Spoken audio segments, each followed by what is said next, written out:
দেশের বিভিন্ন জেলায় চলছে মাসব্যাপী বৃক্ষ মেলা। আরও খবর জানবো সহকর্মী আকাশ আহমেদ সোহেলের কাছ থেকে। সোহেল, মাদারীপুরে বৃক্ষ মেলার যে বর্ণাঢ্য র্যালি দেখতে পাচ্ছি আপনার পেছনে, র্যালি কখন শুরু হবে এবং কারা কারা এখানে উপস্থিত রয়েছেন, এবং এই যে বৃক্ষ মেলা হচ্ছে উদ্দেশ্য কি, কি কি ধরনের কাজ তারা করতে চায় যারা আয়োজক রয়েছে?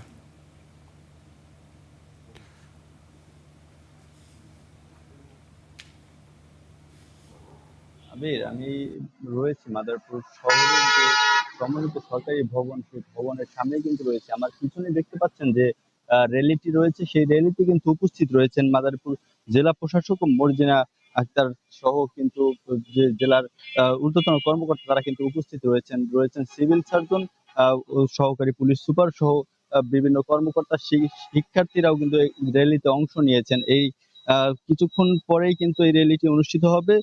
আমরা যেমনটি জানতে পেরেছি, এই বৃক্ষ মেলা মাদারীপুর শকুনি লেক পারে কিন্তু বৃক্ষ মেলাটি আজকে উদ্বোধন করা হচ্ছে। এই বৃক্ষ মেলার যে উদ্দেশ্য, সেটি পরিবেশের ভারসাম্য যে রক্ষার্থে, এমনকি যে সকলে যেন পরিবেশের যত্ন নেয়, সেই বৃক্ষর মাধ্যমে যেন সে পরিবেশ ভারসাম্য রক্ষা করতে পারে, সেই উদ্দেশ্যেই কিন্তু এই বৃক্ষ মেলা উদ্বোধন করা হচ্ছে।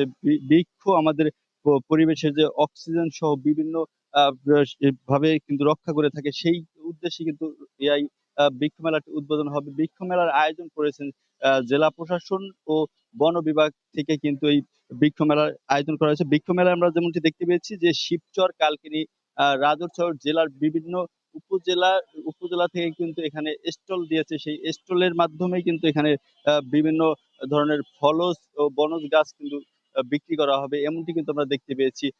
এছাড়াও কিন্তু এখানে যে নতুন প্রজন্ম রয়েছে, তারাও কিন্তু এই বৃক্ষ মেলার মাধ্যমে যে গাছ সম্পর্কে জানবে, তারা কিন্তু গাছের প্রতি যে একটি তাদের মায়া রয়েছে, সেই গাছগুলো লাগাবে, তারা রোপণ করবে। রোপণের ক্ষেত্রে কিন্তু এই পরিবেশ রক্ষা হবে, এমনটি কিন্তু একটি বার্তা দিচ্ছে এই বৃক্ষ মেলা থেকে। সেই বৃক্ষ মেলা কিন্তু প্রতি বছর উদ্বোধন করা হয়, এবছরও কিন্তু সেই বৃক্ষ মেলা উদ্বোধন করা হচ্ছে। তো আমরা রয়েছি এই বৃক্ষ মেলাটি কিন্তু চলবে, যেমনটি জানতে পেরেছি বৃক্ষ মেলা চলবে আহ দীর্ঘদিন পর্যন্ত। সেই বৃক্ষ মেলায় কিছুক্ষণ পরেই কিন্তু এই বৃক্ষ মেলার র্যালি শেষে আলোচনা সভা অনুষ্ঠিত হবে। আলোচনা সভায় বিভিন্ন ধরনের দিক নির্দেশনাও দেওয়া হবে, এমনটি কিন্তু আমরা জানতে পেরেছি। আবির, এই ছিল মাদারীপুর থেকে সর্বশেষ। ধন্যবাদ সোহেল।